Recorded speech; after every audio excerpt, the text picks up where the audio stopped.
Welcome to The Storeroom, the podcast where we unlock the tales hidden within the lives of ordinary people. Join us as we delve into the depths of forgotten memories, dusty relics, and cherished mementos stored away in the corners of our lives. From heartwarming anecdotes to unexpected twists, each episode uncovers the unique narratives that define us all. Get ready to explore the hidden treasures of humanity, one storeroom at a time. Welcome to The Storeroom, where every story has a place on the shelf. Hello everyone, welcome to The Storeroom podcast, where every story has a place on the shelf. My name's Noah, and I'm here with Joanna. And we will be conversating about the life stories, the stories that may have been collecting dust on the shelf, and things that God has been doing in each and every one of our lives that has so much significance and impact.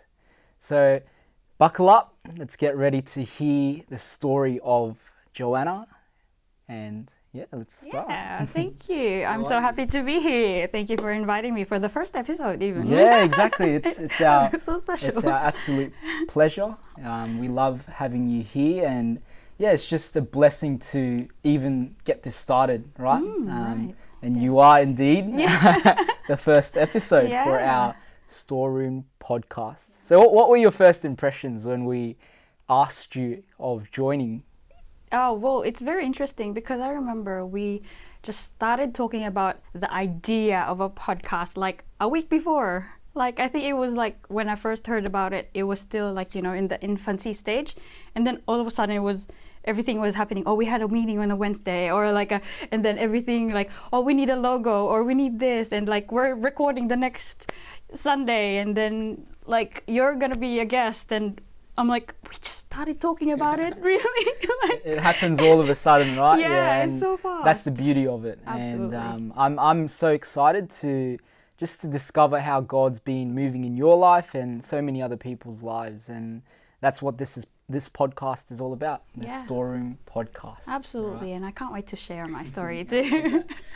Without a further ado, we have a very special item in this box, right? Yes, we do. I brought something. It's something that has great significance in your life, Absolutely. and I'd love to hear about what that means, and for you to show us what that item is. So take it away. This is something that I treasure most in my life.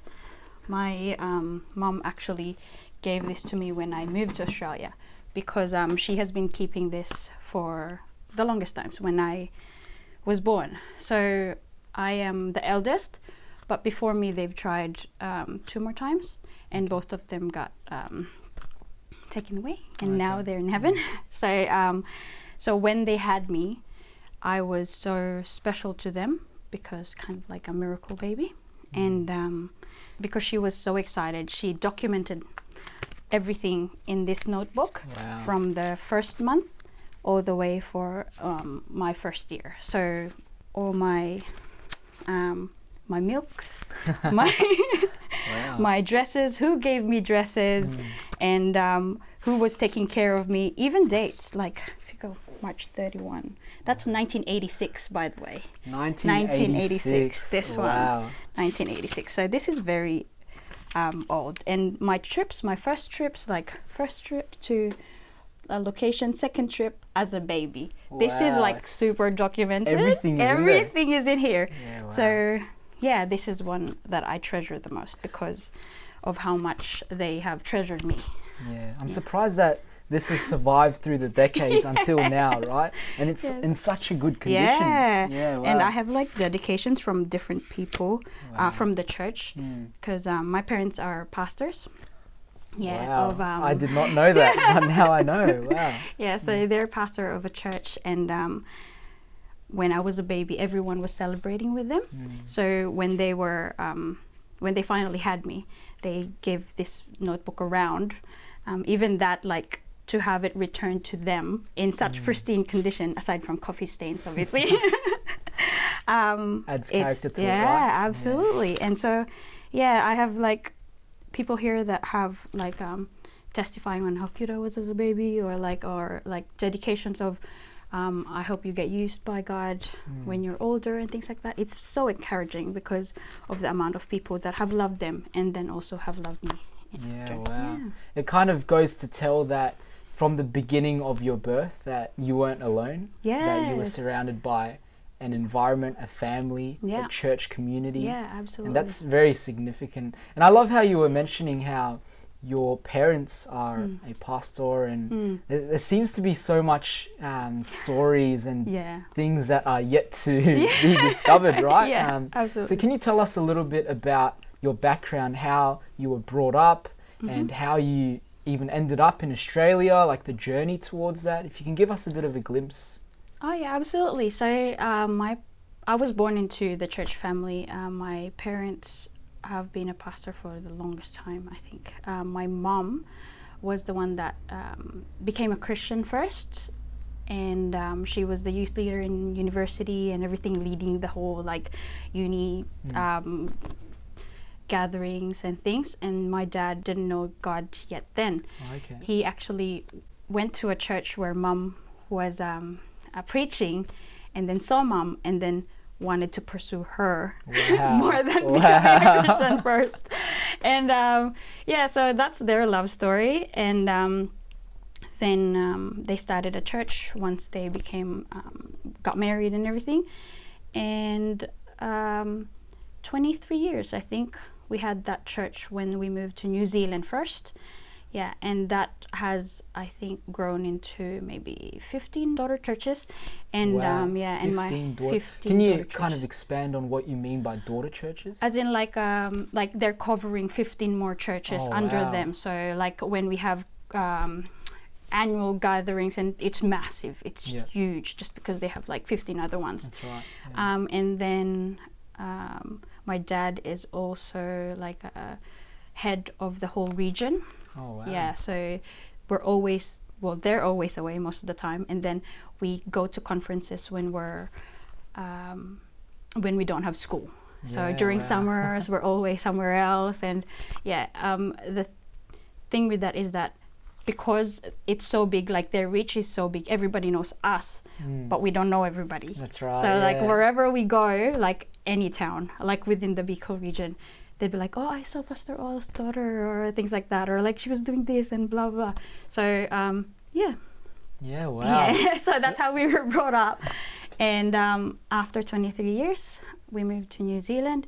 I went there for 7 years, like stayed there for the whole family.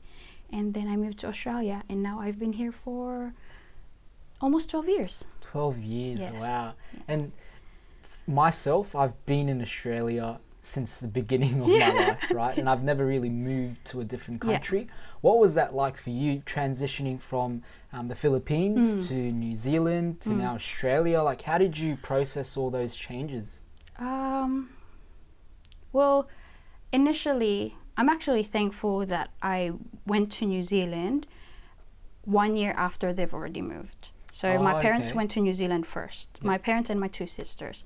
And the reason for that is because they gave me a choice. I was on my 3rd year in university, and they were like, okay, do you want to finish 1 more year, stay in the Philippines by yourself, and or do you want to come with us? But like, I felt like 3 years of studying and then not finish it. I'm like, no. Yeah. So I wanted to finish it, so I stayed there, and they moved first. And I was thankful for that only because they've gone through like hardships, so they felt it. When I moved from Philippines to New Zealand, to me, there wasn't much difference except everything's better. But my sisters, my siblings, and my parents really felt it. Because they stayed in a 1-bedroom house. They didn't have a dinner table. From Philippines to New Zealand, they convert dollars, right? Yep, that's right. And so everything's expensive.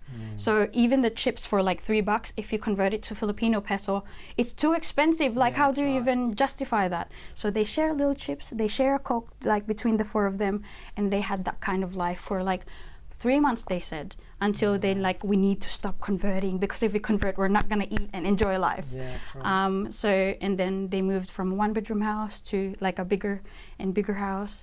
And so they went that journey. So the only thing that I'm sad about is that I didn't go through the journey with them, but also at the same time, I was thankful that I wasn't subjected to that. So yeah, it was a like, blessing. it's a blessing, as and well, as yeah. well as But it's you not. also wanted to be a part of that Of journey course, with them. yeah, because wow. the when they talk about the hardship and like, you know, they really feel those emotions, I can't relate. Yeah. And when people ask me about, like, you know, how was that transition for you? Not much for me, Yeah. because they're already established. Yeah. We've wow. got a good renting house. They can do groceries properly and things like that. And yeah, I think that might be the blessing in Yeah, disguise, and absolutely. a grace of God itself, Absolutely. right? Yeah. Wow. And the thing, I think the difference is that I did have my own journey when I was in the Philippines, because I'm alone. So That's right. yeah, so that in itself, I do have stories that like nobody else in the family can relate, because, like, you know, now I have to cook for myself. Now I have That's to right, like things yeah. like that. Like I burnt my first adobo, you know, like things like that, because I didn't know how to cook adobo. Yeah, it's true. And then from there, mistakes, it makes you grow. And so now I can cook, because that was the first what you call that, experience, you know, like they literally bought me, because I was in uni and I'm like renting a room. They literally bought me like those fire things where like you do the pumping and Yeah, then that's right. Yeah. so that's where I was cooking. So I learned a lot, Yeah. and I've gone through all the things that by myself. But yeah, it's just different journeys, I think, which both I guess them and myself, we've grown differently. Yeah. And I think we needed that. Yeah. We wow. both needed that. Yeah. Yeah. That's amazing. And I'm curious as to know what it was like for you being in a family and growing up in a family that was fully invested in ministry. Your parents pastoring churches and all kinds of things. Like, how were you as a child growing up into an adult?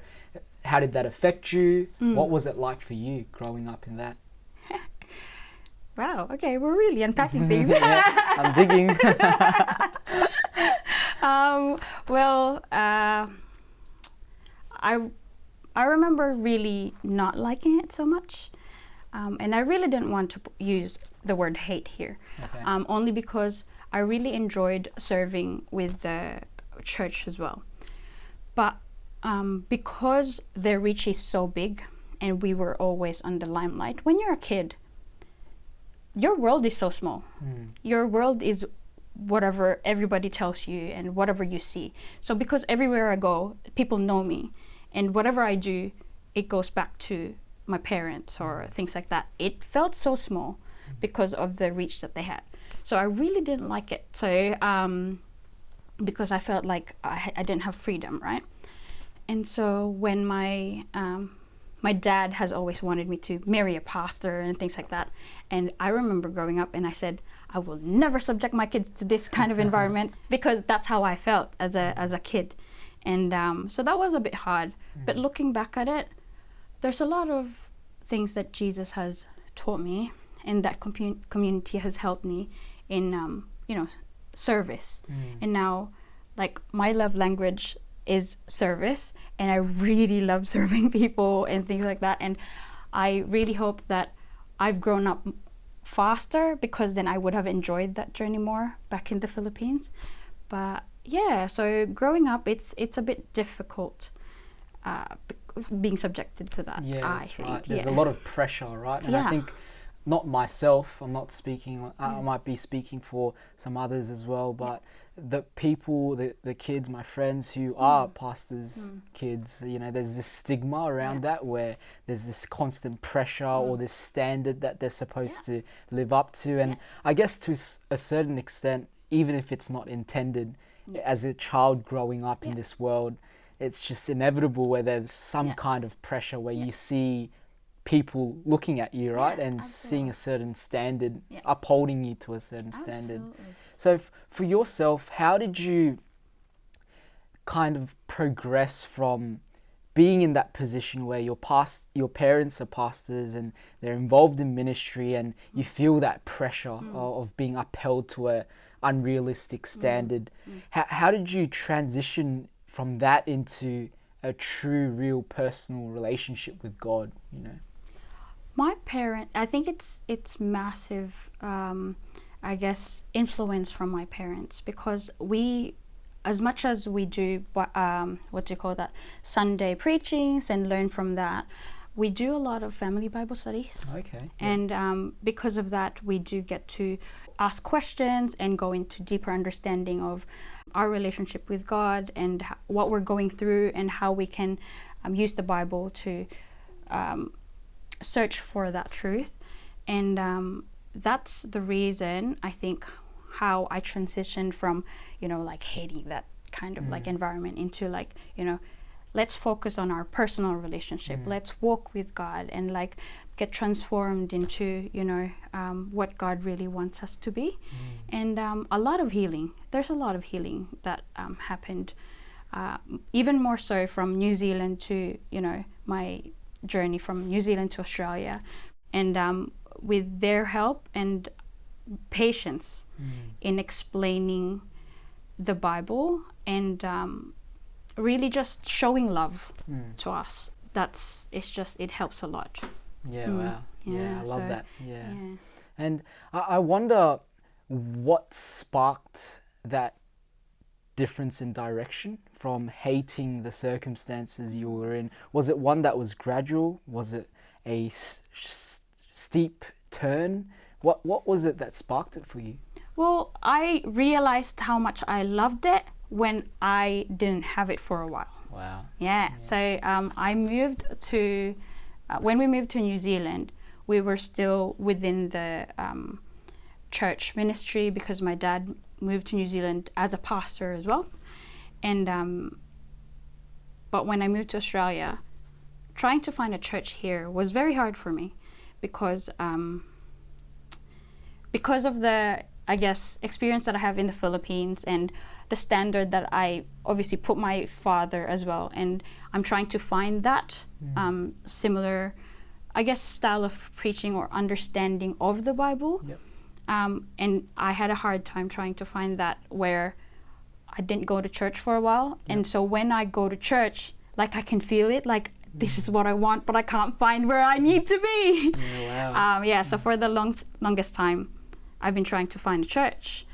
And so I think I realized it wasn't really hate, and there were a lot of obviously lies with the enemy there, but because I was so young, and I didn't know how to, I guess, navigate that area of my life, like I have been bogged down with all those lies and everything. I think knowing or learning that a church community is actually where I want to be. Yeah, wow. And so that's where there was a transition and so that feeling. In one sense, it was you discovering that deep inside your soul, that there was a yearning for a community of God, of a church, of being a part and amongst that. Yeah. And I love that you mentioned that you didn't know how much you loved it until you didn't have it. Yeah. Because I think that's so profound, especially when it comes to our church community of ministry and this journey. It's when we take it for granted and we get so comfortable in it that we forget how significant and valuable it is in our lives, right? Exactly. And it's profound that you discovered that and that led you on to this journey. Yeah.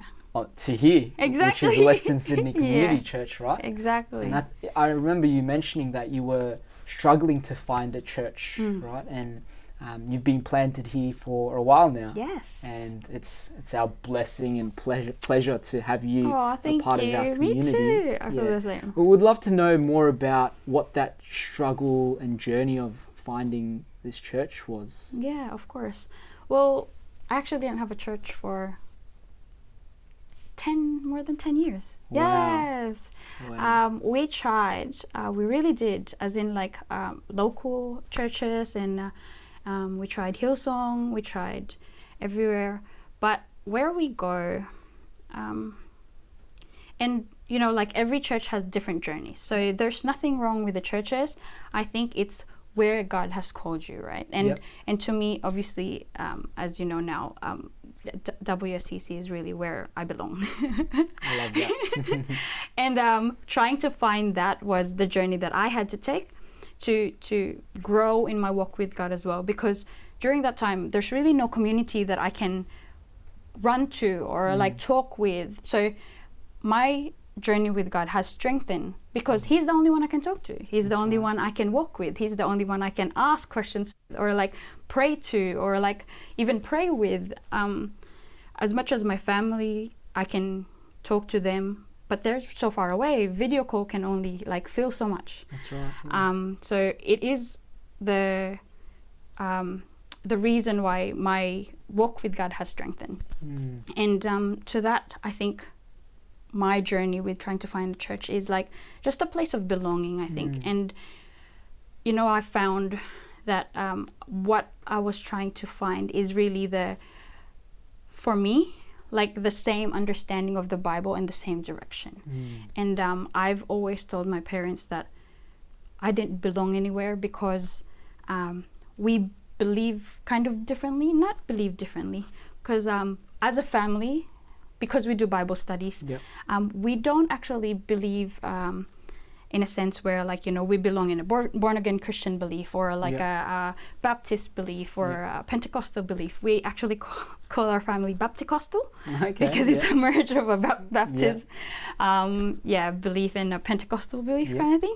So we don't, as a family, belong anywhere like specifically. So I felt that way before and I couldn't find where I fit with the belief that I have in the direction that a church that I was attending to is going. So that's where I tried to. That was the struggle for that's you, the right? struggle for 10 years. And 10 it's not that I years. don't go to church, because I go to churches where I can, but not planting feet. It's more like, you know, Lord, I'm here, you know, I just want to be here with you and I just want to hear your word and things like that. More that hunger more than anything. And so for 10 years you were attending churches, but you never had a church family. Yes. So I'm curious as to know what led you to be planted in Western Sydney Community Church and how you became a part of our family, right? And what caused you to say, this is the family and the community that I want to be a part of? What was it that you found? You know?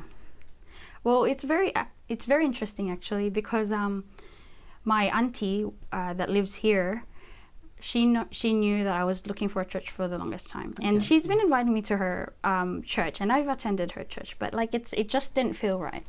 So the women's conference, I'm actually a product of the women's conference. Oh wow! Yes, I am. Kudos to the women's conference.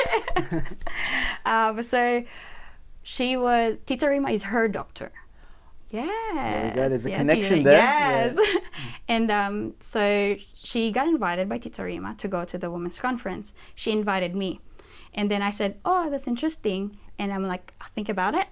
Because the first thing that my dad always tells me wherever I go, what church I kind of attend to, is have a look at their statement of faith, right? Because you can't go to a church that is not aligned with your own beliefs and stuff, because, you know, Trinity is important.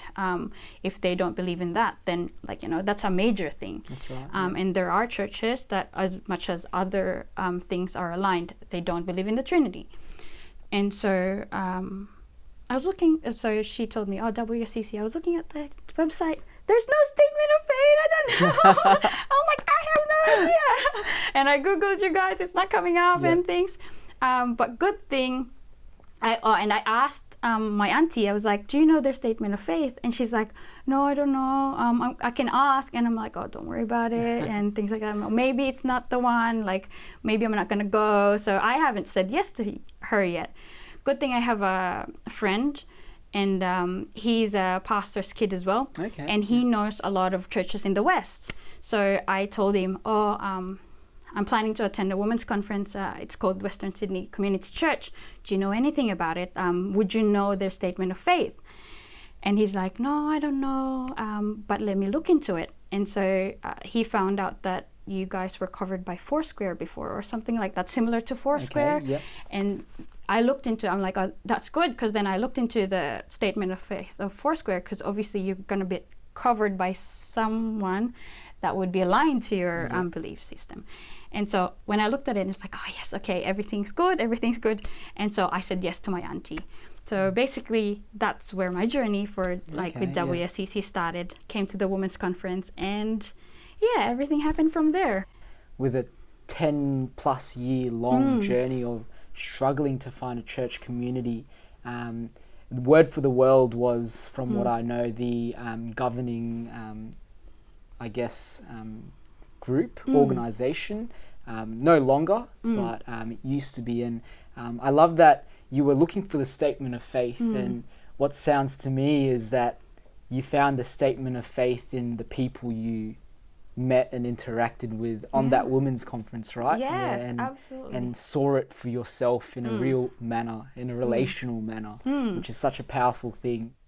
So what was it about that women's conference that captivated you? Or You know, in women's conference, well, I've attended quite a few back in the Philippines and everywhere, New Zealand, in Australia as well. And it's usually very heavily Christian verses and preachings and all that. Over here, it's about, rest and take care of yourself. As much as the walk with God is, it's really about how do you love yourself as much as God loves you. yeah, It's so refreshing. It was so different. It was really the love of God that was shining throughout the whole conference. And on top of that, because I don't drive, well, not, at least not yet, my auntie went to Hope and said, oh, she lives in Penrith. Can you, do you think you can give her a ride? Because, they were talking, and she found out that Hope lives near Penrith. there we go. Yeah. And so, really, how I kind of, kept going here is because then I have a ride, because my auntie actually doesn't come here. Oh, yeah. Yeah, she goes to another church. So she was trying to plant me here. She didn't even know that this is actually where my home would be.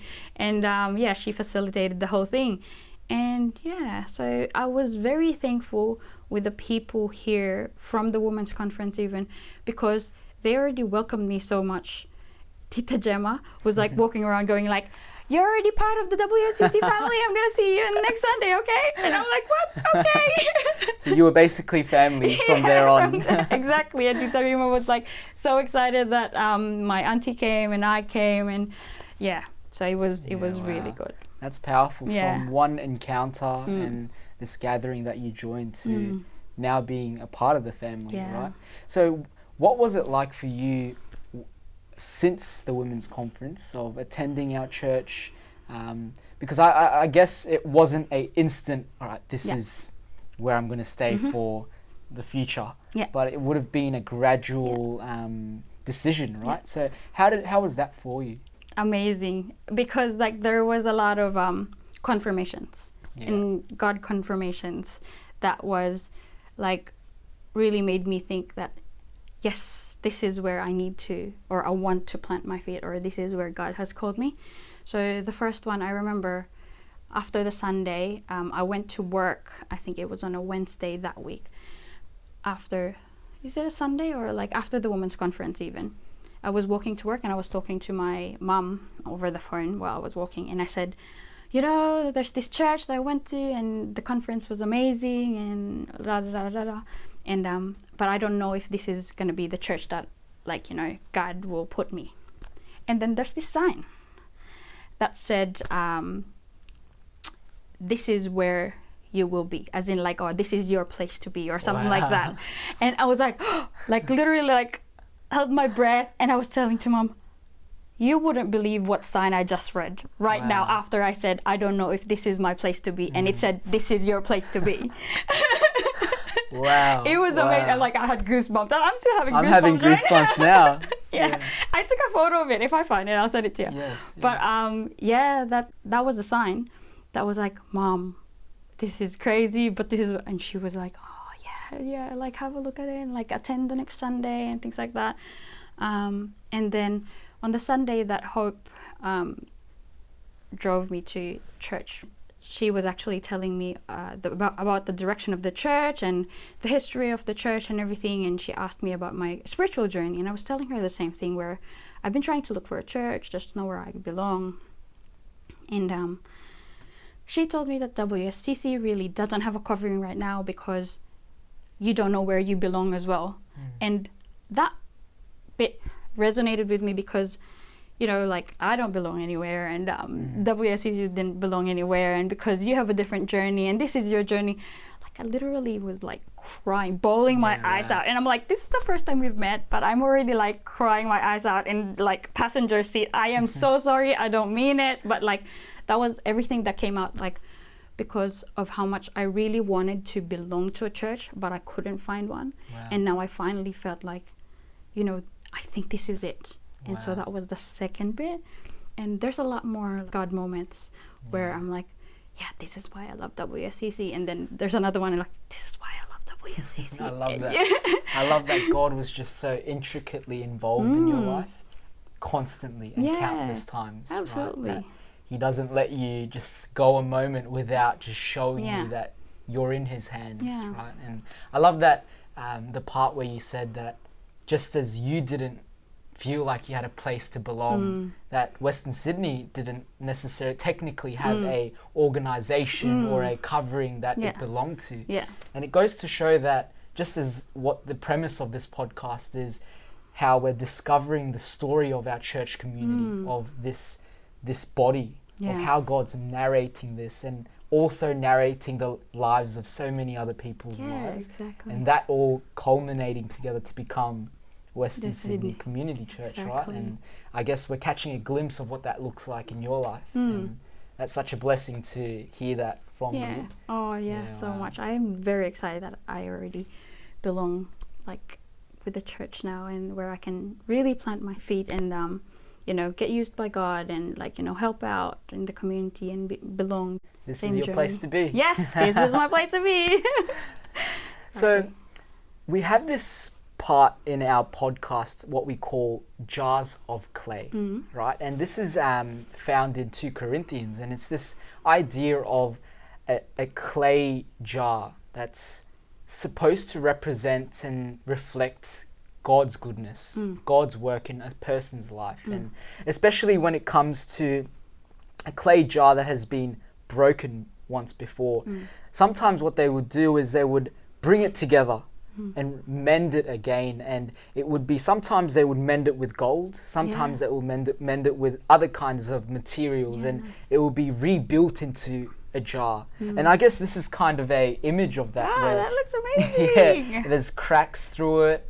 Yet all these cracks also reflect the goodness of God, despite the brokenness we have, the struggles that you may have faced, and the trials you faced, and the things that might have hurt us and defeated us. But that is all used for the good of His kingdom, right? And that's the jar of clay that we might be looking at, right? And absolutely. so would you tell us more about what your jar of clay looked like? You know, the things that you had to face, the struggles, the battles that makes you who you are today, and how God was a part of that. Yeah, that's a good question. I think a lot of that I would contribute from when I was growing up, with the struggles of, like, you know, finding where I fit through that journey, because a lot of, well, I'd say cracks as well has happened during that time because of you know, the environment that I was in, and that's where all the healing was had to be done when I moved to New Zealand and Australia, because as you grow up, all these things are like coming out, going like, why am I reacting to this thing like so extra? And you find out that the root of that is from when you were growing up, and you had trauma over here and you had trauma over there. And so I had to, like, learn a lot about, like, myself, and had to bring a lot of that to God's feet, because you know, I can't heal by myself, and it's never going to happen like that. And because of that relationship that I am cultivating during the time of solace, I didn't have a community or anything like that. I really needed to, like, trust that God would, you know, pull me through all those or put me back together during those times, because a lot of cracks are now finally like coming out.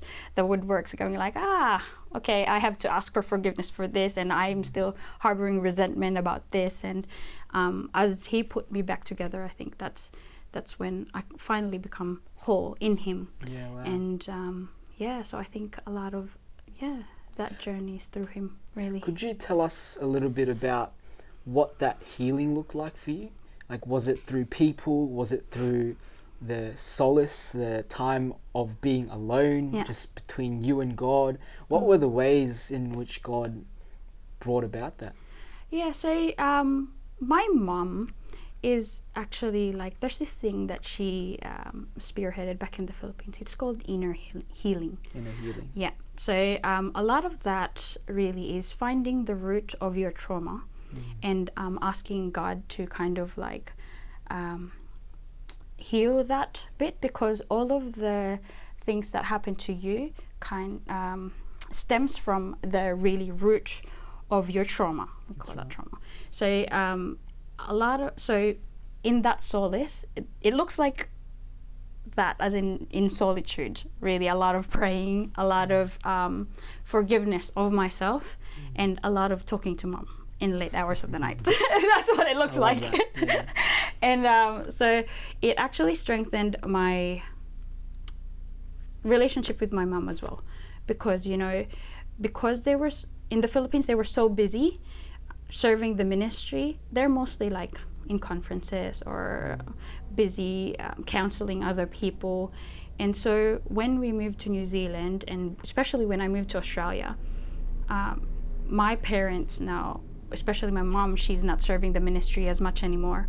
So she was there for me, like I'm crying on the phone going like, I feel like this, and what do I do? And she's like, like pray this and try and find the root of it, and give it to God. There's a lot of giving to God and trusting God will heal you. So really what that looks like is very teary-eyed. Yeah, that's what it looks like. But I think I attribute it to really the mercy of God and him being there the whole time, because there's really nothing I can do without him, for real. So wow. I love that. And that the healing process was sitting at Jesus's feet, for sure, right? Just being with God. And that's how often he works within our lives, right? It's not the glamorous and the big and incredible things, but it's in the whisper, when you can't hear much, but you're just with him alone. Absolutely. And I think actually, like adding to that, that's one of the things that I loved about WSCC, because I've been to different churches, right? And because I've tried to plant my feet like wherever I can find. And the difference with WSCC is they really say how much like you have to sit with God more than do things for God. Not the big things, but more the quiet sitting, walk with God. Ask him, pray about it. It's a personal relationship. What Pastor Ray always says, it's a personal relationship. I have never heard that so much in my life than WSCC. And that is what the very core of my family's belief is, on the personal relationship. I love that. And that's how I like really grown with God, is because they really hammered into the, we'll talk with him, ask him, he's gonna tell you, like, just listen. And the more you listen, I found that the more you become sensitive to it. My journey started first before my sister did.